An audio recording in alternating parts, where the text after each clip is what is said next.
morning, good afternoon, good evening, ladies and gentlemen, wherever you are in the world. I'm Mark Edwards, and this is the Channel's Own podcast. My guest today, none other than Ed Renwick, Head of Strategic Service Provider Acquisition. That is a mouthful, Ed, it really is. It is. Acronis.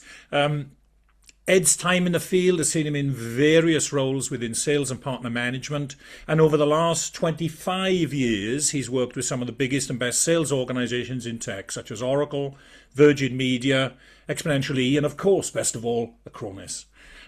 We originally met back, I would say, in the early stages of Ed's career. Actually, I think I might have been his first sales trainer back in the day when he joined Telewest, one of the original cable operators in the UK. A devoted fan and follower of whiteboarding, Ed is currently helping Acronis to recruit and partner with leading MSPs. Now, Ed rarely stands still for very long as he continues to travel extensively with his work, so we're thrilled to have him and his beard join us on the Channel Zone here today. I should also add to the beard the top knot as well, which I've noticed there, so fantastic. So, Ed, welcome to the show. Thank you. I'm delighted to be here, Mark. And you are very accurate with that summary. You were indeed my first sales trainer. Yeah, which I you know, it's an honour and a privilege. It really is. I said your first sales, as long as the first sales trainer has the positive impact, it's a privileged position. So thanks ever so much for that. I'm pleased to have been it, and pleased to be with you here now. So look, I've got to start with the obvious, the beard. There was a time in the dim and distant past where if you'd have been at IBM or at EDS in the 1970s, they'd have sent you home. Actually, you wouldn't have got in through the first stage of an interview. Back then, beards, I think they might still be American companies that are kind of anti-beard. But anyway, these days, it seems like facial hair has now become a symbol of creative confidence in the tech world. So you tell us now, are beards now the mark of wisdom, rebellion, or just somebody done like shaving? I mean, you know, what is it? I think it's probably a combination of all three of those. I've got a story around why I ended up with a beard. So I was always clean shaven, maybe a little bit of a kind of wannabe goatee in there back in the 90s, but right. It was very clean shaven. I'd always wanted a beard. Like I wanted to be able to have a beard at work, but that was kind of the no-no. And when I was at a company called Pulsant, there was a guy in the IT team who was very heavily invested in a charity beating bowel cancer. And everybody's heard of Movember, right? We grow a mustache. Yes. Well, there's also December beard, right? So in December you grow a beard, and that charity attached to that motion is beating bowel cancer. So this guy, he was always clean shaven. I hadn't seen him for a while. I came in and he's sporting this pretty impressive beard. Now, how come you're getting away with that? And he said, I'm doing it for charity.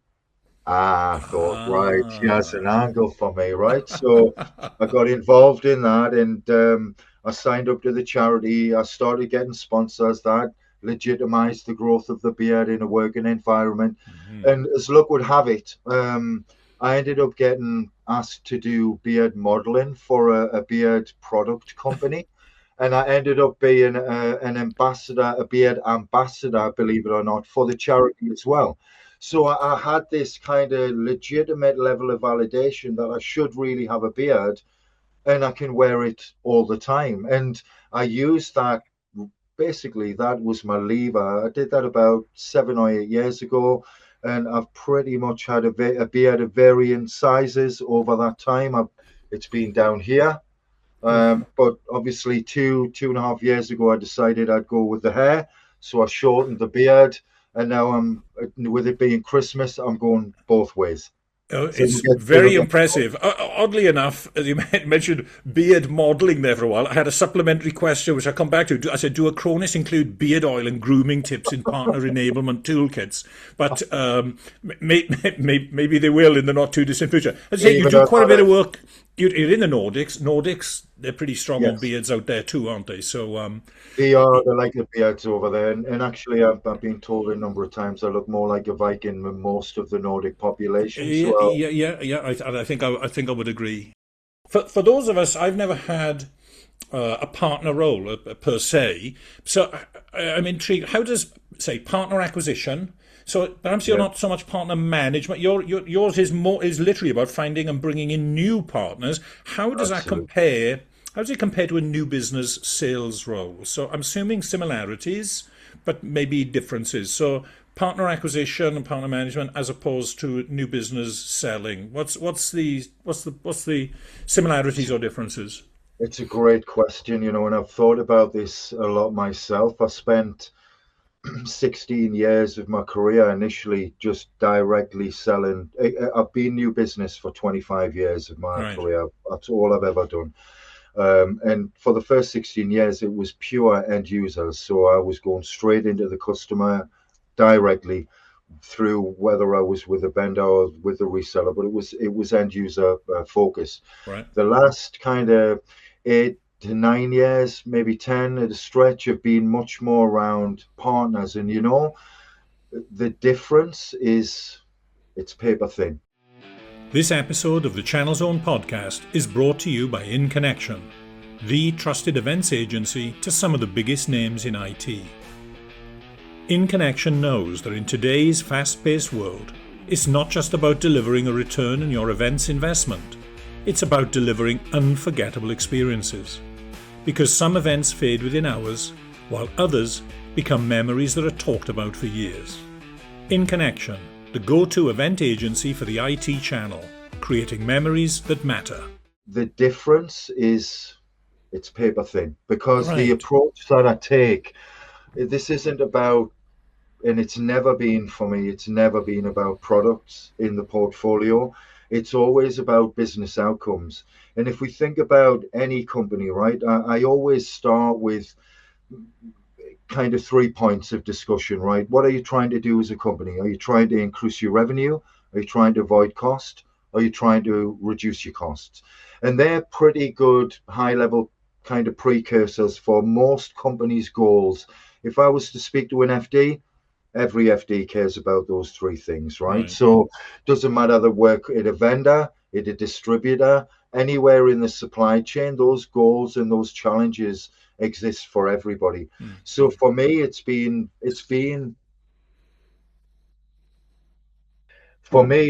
very much just kind of, yes, there's nuances, but they're very subtle, right? Because MSPs delivering services, but even when you think about a customer, they're still delivering services to their own internal staff who are their customers within the IT Yeah. environment. So it's just a follow on, a continuation of the same qualification and relationship and building that I would do with a new business, with an end customer, as I do with a partner. We get to the product last. The product is how do we fix, what are you trying to achieve? What are your tactical pains? What are the consequences of those? Until I've understood all of that, there's no point having a conversation about product because it's totally irrelevant. Right. I need to know really what their challenges are. What are they trying to do as an organization in the next 12 months, the next 3 years, the next 5 years? Are they trying to grow? Are they trying to be acquired? Do they want more investment? Guess what? Customers, as in end users, are still trying to do those same things that the Yeah. MSPs are still Yes. trying to do. Yes. Yes. Yeah. So we take it at business challenge level. It's a very similar conversation. It strikes me then, though, as I said, in a new business role, because of course you have whatever the offering is, whatever the portfolio or the company that you're representing. But much of it, I think, for new business does come down to do they like you, do they trust you? And so it Yes, is very much with existing accounts, kind of ongoing business. I think that the individual perhaps is less important, but I think specifically for new business, and particularly if you're trying to win business from another company, huge amount of that is going to come down: do they know you? Do they like you? Do they trust you? absolutely. So again, okay. So say there are similarities, but I said that there are differences, but wafer thin. I think you didn't necessarily use that term, but Very much, yeah, very right, much. The approach right, has never changed for me. As a salesman, it's about defining the kind of sales guy that you want to be. It's not a dirty word saying to people that you're in sales, right? You shouldn't be embarrassed by that. This is what makes the world turn, in my mind, right? If we didn't have sales, not much would move. yes, So yes, we've got our yes, place in the world, but Product has never been, if we start with product, we kind of end with product. It's very difficult to develop a conversation if you start with the product. If you Right. start with, let's build a relationship, let's find some common ground as individuals, let's then work to find some common ground between our two companies. Yeah. Let's work out your pain points. And if we can alleviate the pain, then we've got something to continue with. If we can't, we can both walk away, shake hands. And many times that's happened, but we built such a good rapport at the front end that we've remained friends. So, and that's my primary objective, right? Is building rapport early, becoming more of a kind of trusted friend, advisor to these guys and girls. And then that gives us the ground, the basis to actually do business together long term. Yeah, gotcha. So, following on from that, I recently we did a podcast episode with Mark Sumner. I don't know if you know Mark. So he's I from do know Robert. Mark. Oh, I do know right. Mark. So Robertson Yeah, Sumner, I but know he's Mark. also he is the Channel Chat podcast. And he and I were talking about the role of events and exhibitions in creating opportunities for people to meet in person. Now, having spoken to you and having looked at your LinkedIn post, I see various photos of you on Acronis stands and at exhibitions and whatever else, looking whether kind of partner days and so on. So, what's your take on in-person events of that type? I say exhibition, partner days, and so on. How does Acronis and how does Ed Renwick kind of fit into all of that? I mean, at Acronis, we've got a very kind of forward-thinking approach to this because face-to-face is critical. Right. We got lost over COVID in the world of virtual connectivity and interacting. That's not for me. And actually, as humans at a core level, it's not for anybody. You get used to doing it online, but that's not inherently what's in our DNA. In our Mm, DNA is to mm, physically touch and feel people in the mm, main. yeah. What I've noticed when I came to Acronis, what I'd done prior to that was very much these kind of industry events where you're on a stand, you're doing the kind of meet and greet. It's very transactional in the conversations that you're having because they're just quick. They want in and out. Sometimes they've got a different objective to you. They want goodies on the stand. They're Yeah. coming to just find information. You're not always aligned, right? We do a lot of those events and they work very well. They kind of industry led events. Yeah. We then have our kind of in our partner events, which are a little bit more intimate. They're still kind of stand driven, but they're a lot more interactive. We have a lot more breakouts and we have a lot more touch and feel time with the attendees. But the best thing that we do are the unique kind of boutique events that we do. And these might be a meal out, these might be a sporting event, it might be an F1 race, it might be a football game, it might be any number of different things like that that are. And why do we do that? We're creating really unique experiences where we're taking these guys out of a business setting. There's Mm, no barriers between us. I'm not stood behind a stand. We're not in a big, well yeah. lit They're room. noisy as well. Those rooms, aren't they? Do you know what I mean? They There's are, a they are, they are. And for me, I'm fully deaf in one ear. I find multiple noises in a room very difficult to deal right, with. right. But we tend to, where we do very best, the engagements, the events that we do that work the absolute best in terms of the outcomes that we want from those as sales, as a sales function, are Yeah, the ones where we have a limited amount of people there and we really hone in on them and there's no business talk. We're not right. selling. We're building relationships with these people. We're watching an FA Cup final, or we're watching the cars fly around Silverstone, or we're at Wimbledon, and we're not focused on sales and products and that. We're getting to know each other as people, and that I've found is the most valuable thing that we do. It's Mm, being able to foster that personal interaction with people where you're at mm, somewhere that's really unique, that these guys are going to have embedded in their memory banks for the rest of their lives, yeah, usually, mm, because these are things that they wouldn't typically do in the normal working life. I mean, I've been very fortunate at Acronis. To, I've lost count of the amount of motor racing and football and sporting events. We did an event this year where we took some Nordic partners to a chateau in Italy in the Tuscany region. and we had them there for 3 days, and we were taking them to drive Porsches and taste wine. And in between, we were doing business sessions. That was one of the best events I have ever done. Everybody felt we had this kind of, we've known each other for years. When we were leaving, people were in tears.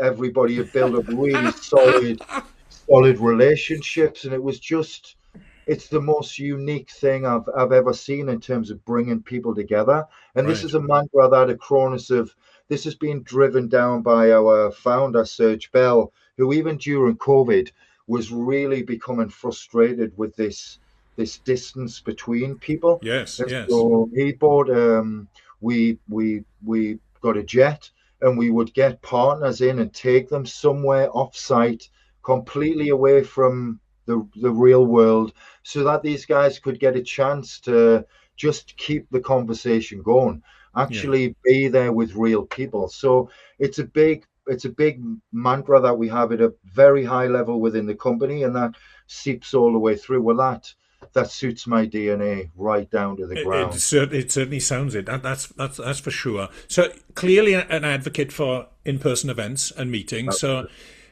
do you have any? And we mentioned COVID there as well, which I hate. It's as if I want to just kind of partition it off and forget about that time, to be honest with you. Because as you can imagine, for my whiteboard business, I mean, all of the whiteboards were in offices, and all of the offices had black and white hazard warning tape outside. You know what I mean? They were shut down effectively for a year, 18 months. Underlying concerns regarding the whites, because from that home working and kind of work from home, hybrid working became the norm. Do you have any concerns there? I'm interested in what your partners, the MSPs out there, are they happy with their salespeople working from home some of the time or all of the time, or are you sensing, as I am, actually a big push at the moment? They want to get back out in the field, get back out there. Although it's It's inconvenient and it's inefficient, I had one meeting a couple of weeks ago in Osterley. So, it's 2 hours for me to get there, an hour and a half drive and a Yeah, half an hour sitting in the car park, an hour meeting. It was a great meeting. And then the same coming back, an entire day effectively, one meeting. absolutely. Well, online, you can maybe have, many people have back to back meetings all day. So there is an efficiency element to it. But do you have any concerns? And does the MSP community have concerns about this as well? Or is it just me? Yeah, we do. This is actually something we talk about a lot, right? The whenever something like that happens, right? There's it's calamitous. It was a horrendous situation, but with every calamity, there's always opportunity, right? So Yeah. for the IT sector, at a human level, COVID was terrible, but for the IT sector, COVID was great, right? Because Yeah. everybody was moving to the cloud, they were moving to 365, they were buying lots more laptops because everybody had to work from home. But Yeah. in doing so, right, we lost a lot of momentum at a human level in business, Yeah. and we had to do it. It was a means to an end. And yes, you can do 7 calls in a day instead of one meeting in a day, but that these calls don't end up being as anywhere close to being as meaningful. There's nothing close at a virtual level to shaking somebody's hand, to being able to see the whites of their eyes, to be able to pick up on the non-verbal cues. You can't do that any way the same on a Teams call. Now, there's merit for this way of working. There's merit if you want to do check-in calls and things like that, where calendars Correct. can't Yes. align. Yeah. But for the core business of building relationships and maintaining them, 100% it should be face to face. And we've got, I've only ever been field sales. So the COVID period was killing me at a human level. I couldn't bear it. I wanted to go out all of the time. So the minute it was over, I was straight in. But what was funny was the transition where you were going, right, should we have a meeting? And they send you a Teams out invite. It was just an automatic response. Guys, I want to come to your office. Forget Teams. Send me your address. Yeah. So it took a little bit of kind of twisting the dial to get Yeah. people to remember there was this thing called face-to-face engagement. But now I think everybody is realizing that that time has passed where you can't do anywhere close to what you can do face to face that you do Mm, online. It's just mm, not possible. mm. And you mentioned that long drive. I live in Doncaster, right? This is nowhere near to really anywhere. So I've been guilty of driving to Edinburgh in a single day to do a 1.5 hour meeting with a prospect, because that face to face engagement sets the tone for the whole rest of the time that we're going to have together. Now, the Yes. next check in might be online, but the one after that won't be. And what I won't do, and what I'm really starting to see now, very much with the MSP, get out and meet your customers. And we're doing the same at Acronis now. We're having more people in the field, in region, rather than them being managed remotely over the phone, Right. because the outcomes that you can deliver at a relationship level are just miles apart, the poles Yes. apart. And we've seen that through support that we've given our guys who are remote fixed to a desk, where we've had remote guys supporting them and going in to the partner on their behalf. We've managed to change the dial materially through that singular face-to-face engagement that they would never have been able to do, just keep having virtual The calls. virtual. I mean, there's two main concerns for me. Really. One, the group of young sellers who, whereas I was fortunate enough, I started my in person in the mid 1980s in an office, classic sales environment, busily filing cabinets, six smoke filled offices Yeah, at the same time, points boards on the wall, but it was a sales culture to it all. What a great way to start. And you learnt, and I was surrounded by salespeople, and the points board told me who were the more successful. I could go and talk to them and learn from them, spend time with them. You imagine for people literally starting a sales job in 2020, and would have been, there's a whole kind of intake of them out there, didn't start in the sales world. They've kind of, in many respects, virtual first, not in person yes. first. And I'm sure that will have kind of hampered them developing, because there is a skill and a competence and a confidence that can only come through exposure or to in person. You Absolutely. have to You be able you to have can't that meeting. feel you can't sense an aura online. You can't get a gut feel about someone Correct. online, right? Correct. These are about non-verbal cues. All these things that kind of make, and I'm glad you brought that point up, because that's my worry at the moment. The new kids on the block coming through who haven't had the same grounding that That's we right. had back Yeah. when we were first coming into sales, because it's that kind of arm's length approach first. And what I'm hoping, and certainly the guys who are managing the MSPs, they're still kind of our generation, and they still Yeah. come from Yeah. that, actually get in front of these guys. So I think they'll be able to change the dial of these new kids on the block coming through. I hope they do. I Mm, hope they do, because mm. whether they do or they don't, really, at some point, everything's cyclical, right? At some point, the penny will drop. With any, let's say we get a brand new kid on the blog, he's Gen X, he only knows online, he comes to market, he's going to realize at some point that his point of growth is going to come to an end with what he can do at an online basis. The only Yes. way an engagement is he's going to have to get out of the office and go and sit and talk to people. Yeah. So I think whether we help them there or we don't, they'll come to this epiphany, if they haven't already, that being in front of someone is 200% better than doing Yes. it Yes. online. And as I said, we go back to new business particularly, but also if what you're Yes. trying to do is to remove an existing competitor of yours, you're trying to move them out of an account, unless they've been doing a really, really bad job, I would have said that it's a high risk taking on a new supplier. The in-person meeting is critical. I'm Absolutely. also concerned at the other end of the spectrum. We've got the new starters, but I also think there are a lot of people who a little bit older, and actually, and in some respect, maybe 2020, 2021 was a lovely period. My God, I'm not having to do all my travelling. I'm not spending a Yeah. fortune on railway tickets, or I'm not spending hours and hours on end in the car. But I think that there's also at that end, probably they've lost some of that. It's a bit like if a sportsman was to literally down Agree. tools for 2 years and then try and get back into the. It's going to take a long time to bring that momentum, I think is a word used a little earlier, but get that momentum back into the individual. And so I say I've got a right great now, example of that. So I've got Please. a great example of that. A friend of mine, he's been in sales longer than I have. Actually, he's been around for about 30 years, and up to the point of COVID, he Hmm. was absolutely. He never did anything over a call. Everything was face to face. He was very entrenched in that approach. COVID put him into a like almost into a shell. He got Yes. so used to doing it in a very certain way. Now he won't go out of the house. He doesn't even do the interactions anymore. Everything he does, and he's come to terms with it. All of his business is very transactional. It's just Right. in and out, in and out, in and out. There's not relationship building in corporate, so it kind of suits him. But I've noticed he was the most gregarious, kind of put him in a room and he can work the room better than anybody I've ever Right. seen. Now, put him in a room and he wants to run away. So Right. it has had that kind of negative effect Yeah.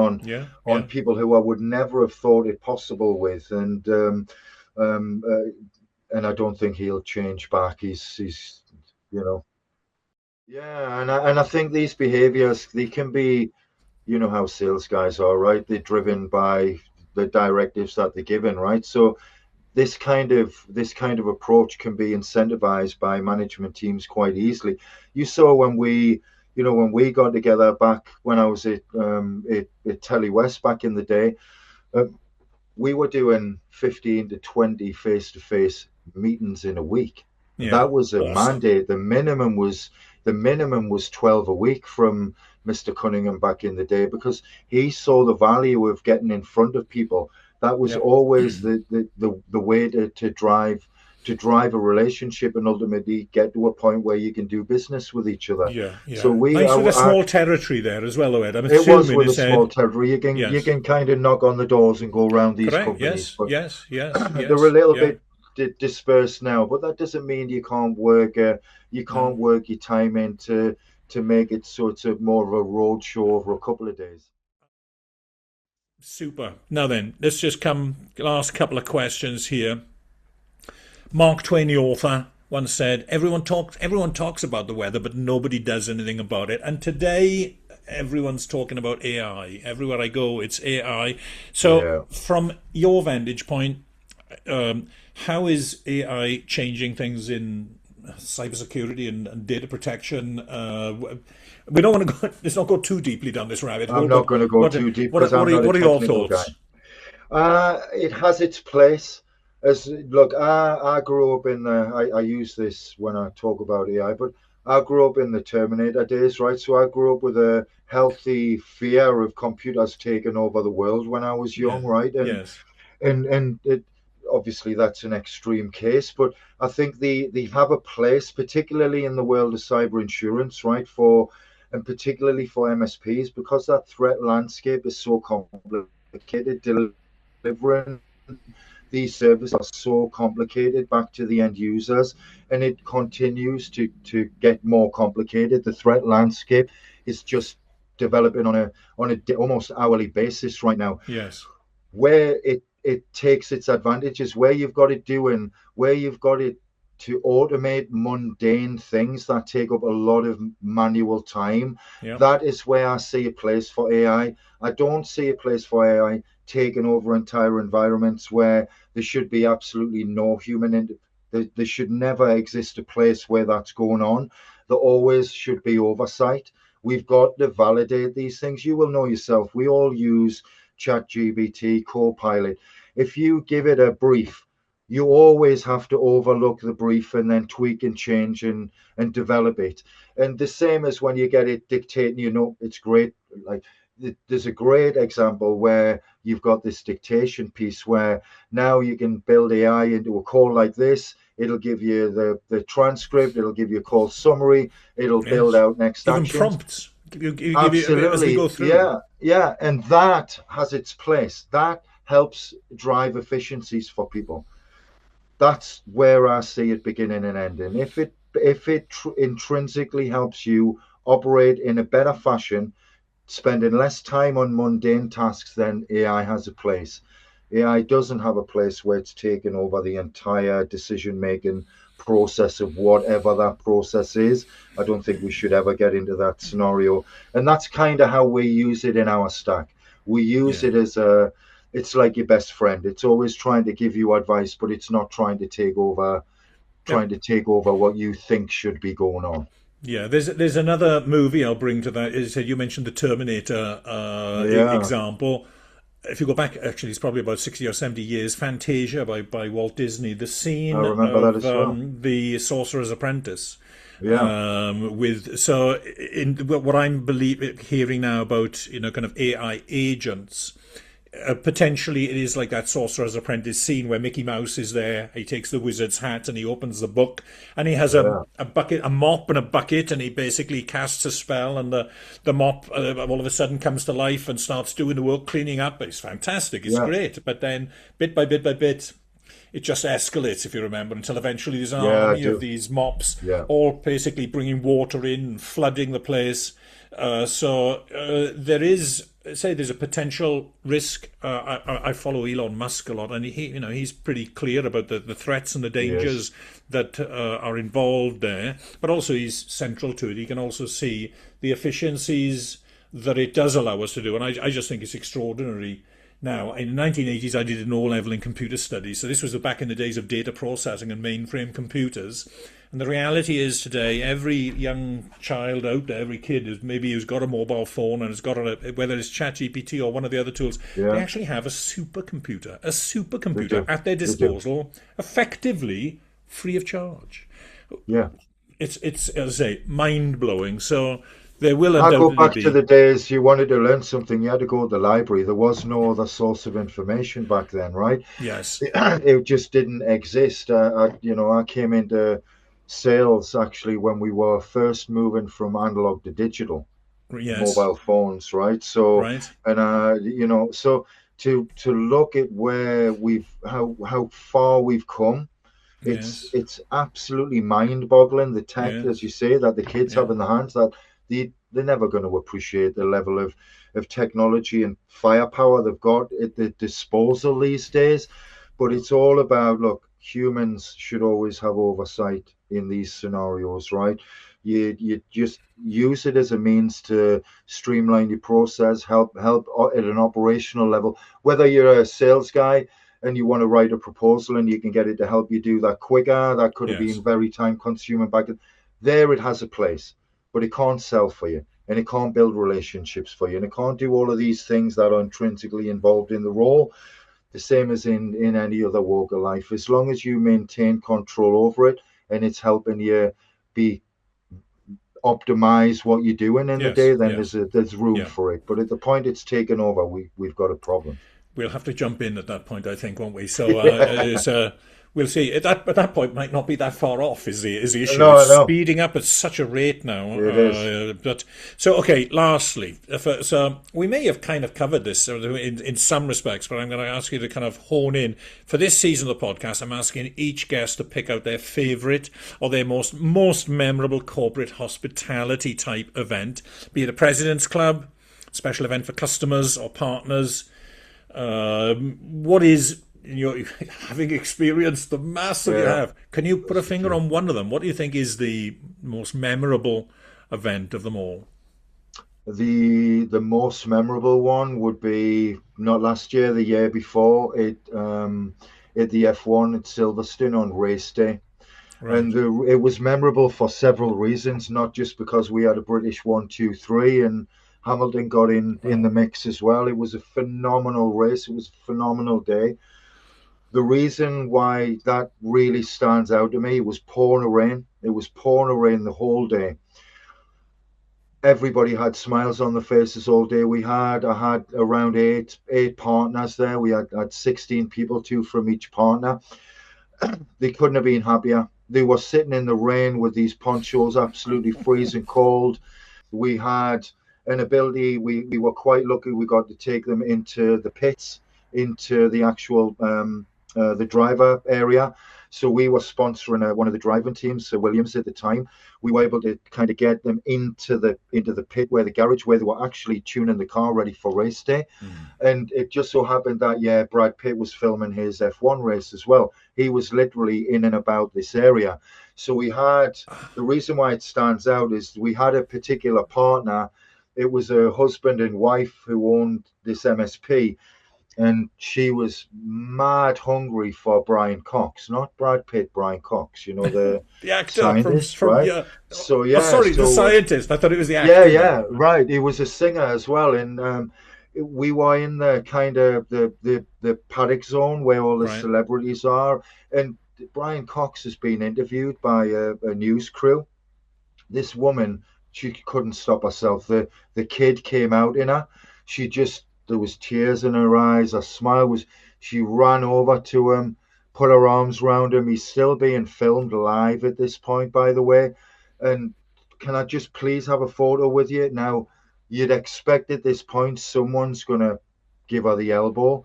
Brian Cox stopped the camera crew. Just can you just wait 1 second? Stepped to the side, took a photo with her. You could tell she was in love with him. Took a photo, had a few moments with her, and then moved back to the interview. And that just really stood out for me. And the day stood out because we were able to build phenomenal relationships with people that day because the amount of unique experiences that just Mm, happened in that singular day. right. We ended up with 10. In fact, all of the partners that came ended up doing very kind of much bigger strategic partnerships with us after that. But that day just stuck out because the levers, the points in the day, just little experiences that meant that everybody just we still talk about that. They still get in touch with me about that Right. day. I Yeah. Yeah. still have people bringing it up now. That would probably be the one and I've had numerous, but that would be the one that stands You've out. had, you said, if you were to go back, it'd be interesting if we ever did sit down now. Perhaps it's something you should do over the Christmas holidays. You just sit Yeah, down and go back all of the different events you mentioned, the football events, the tennis events. You will have had exposure to all of them. But that, yeah, that's great. Celebrities involved as well. But so that was yeah, chance or yeah. whatever. But that's fantastic. So super. Thanks for answering that, and thanks You're for, welcome. as I said, uh, uh, allowing us to have this kind of conversation here. I'm thrilled to catch up with you at this stage of your career. As I said, having originally our paths crossing, it's not 25 years ago though, is it? I don't. It is, It's Mark, and actually the beauty is, and I'll say this: all of the principles that you imparted on me back in the day, how to write a proposal, how to present slides, how to sell, principles of selling. Believe it or not, I haven't changed from that. I still use all of that. I still use SOMQCB is my fantastic. mantra for proposal writing. I still use all of those building blocks still make up my entire DNA No. in my job now. So I thank you for that. Brilliant. I said it was an honour and a privilege to be there at this point, and an honour and a privilege to have you here with us today. So we'll leave it there, Ed. And I think, and I Yeah, will see you in the not too distant future. I'm sure. Do come back and join us again, as I said, anytime. in the not too distant future. But until then, all the best, buddy. Speak soon. Thank you. Take care.